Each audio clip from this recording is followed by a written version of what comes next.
Emily Carter didn't realize the moment her reality began to shift.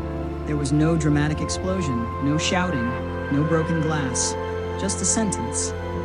"You're remembering it wrong again." Daniel said it casually, like he was correcting a typo. Emily stood in the kitchen, her hand still resting on the counter where she had just placed her phone. She was certain, completely certain, that he had agreed to pick up their son from school that day. "I'm not," she said, softer now. "You said you'd go." Daniel sighed, the kind of sigh that made her feel like a child being unreasonable. "No, Emily, you assumed I would. That's different." And just like that, the certainty she felt a moment ago slipped. At first, it happened once a week, then once a day.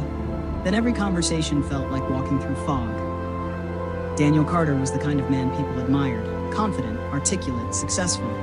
At dinner parties, he told stories that made people lean in. At work, he closed deals others couldn't. Friends described him as sharp and grounded. And Emily? Emily was sweet, a second-grade teacher with a soft voice and patient smile. The kind of woman who remembered birthdays and sent thank you notes. They looked perfect together. That's what made it so confusing. It wasn't always like this. There had been a time when Daniel listened, when he laughed with her, not at her, when her thoughts didn't feel like something she had to defend. But somewhere along the way, things changed. Not all at once, slowly, strategically. "You're overreacting." "That never happened." "Why do you always twist things?" "You need help." The last one stuck. The last one stuck. The first time Daniel suggested therapy, it sounded like concern. "I think it would really help you," he said, placing his hand gently over hers. "You've been off lately." Emily nodded, because part of her wondered if he was right. The therapist's office smelled faintly of lavender and old books. Dr. Harris didn't interrupt. She didn't correct. She just listened. Emily talked about arguments she couldn't explain, conversations that left her feeling small, moments where she was sure of something, until Daniel told her she was wrong. Dr. Harris leaned forward slightly. "Do you often feel like your version of events is questioned?"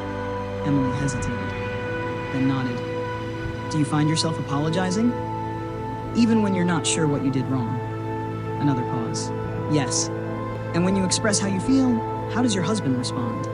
Emily looked down at her hands. "He says I'm too sensitive." Dr. Harris didn't react immediately.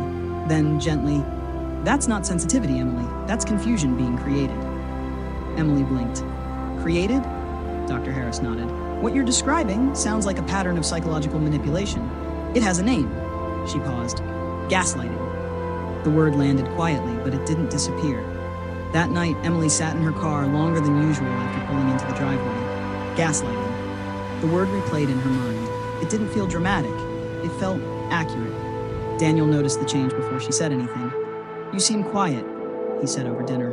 "I'm just tired," Emily replied. He studied her for a moment, then smiled. "That's why you need therapy." She didn't argue. Not anymore. Instead, Emily started writing things down. At first, it was just for clarity. Tuesday, 7:15 p.m., Daniel said he'd handle school pickup. Wednesday, 8:02 a.m., denied saying it. Then more details, tone, exact wording, her response, his reaction. Soon she added screenshots, texts, emails, anything that anchored reality. It changed something inside her, not immediately, but steadily. When Daniel said that never happened, she no longer felt lost. She felt observant. 3 months passed. Emily stopped arguing completely. She didn't defend herself, didn't explain, didn't react. Daniel noticed, and it unsettled him. "Why are you acting like this?" he asked one evening. "Like what?" she replied calmly. "Detached." Emily shrugged slightly. "I'm working on myself." He didn't like that answer, because it didn't give him anything to push against. In therapy, Dr. Harris began helping Emily shift from awareness to strategy. Understanding the pattern is the first step, she said. The second is deciding what you want to do with that knowledge. Emily didn't answer right away, because for the first time in a long time, she was thinking clearly. Weeks later, she brought a notebook into the session. Not just notes anymore, organized entries, dates, patterns, escalations. Dr. Harris reviewed it quietly, then looked up. "This is documentation." Emily nodded. She wasn't just healing. She was preparing. The breaking point didn't come from a fight. It came from a sentence. Again, "I think we should divorce." Daniel said it carefully, like he had rehearsed it. Emily looked at him, really looked, For the first time without confusion, without doubt, without fear. Okay, he blinked. What? I understand, she said, her voice steady. If that's what you want. This wasn't how it was supposed to go. He expected tears, resistance, begging. Instead, he got calm. 2 months later, they sat in a courtroom. Daniel looked confident. His lawyer even more so. They had built a narrative. Emily was unstable, emotional, unfit for primary custody. She's been in therapy, his lawyer emphasized, as a result of her ongoing emotional instability. Emily didn't react. Her lawyer stood, calm, precise. Your Honor, we'd like to submit documentation. A folder was handed over, then another. Inside, 4 months of recorded behavioral patterns, screenshots of conversations, time-stamped contradictions, detailed logs. The judge flipped through the pages slowly. Then Emily's lawyer spoke again.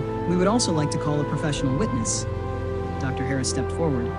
She didn't speak dramatically, didn't raise her voice. She simply explained.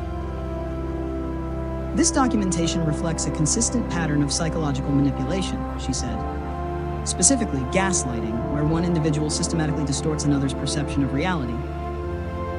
She referenced examples, clear ones, repeated ones. The result, she continued, is not emotional instability in the victim, but confusion caused by the aggressor. The room was quiet. Daniel shifted in his seat.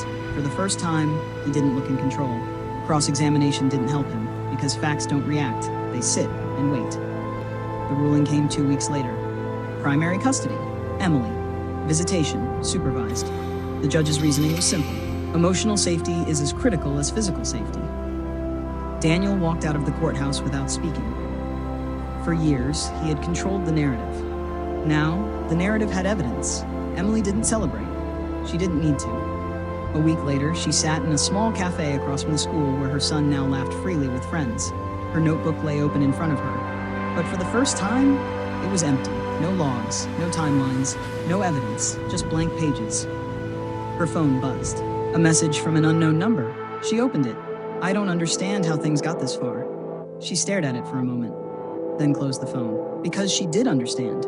Perfectly. She had lived it, recorded it, proved it. Emily picked up her pen, wrote one sentence on the first page. Clarity is power. Then she closed the notebook. Outside, the afternoon sun stretched across the pavement, warm, steady, real.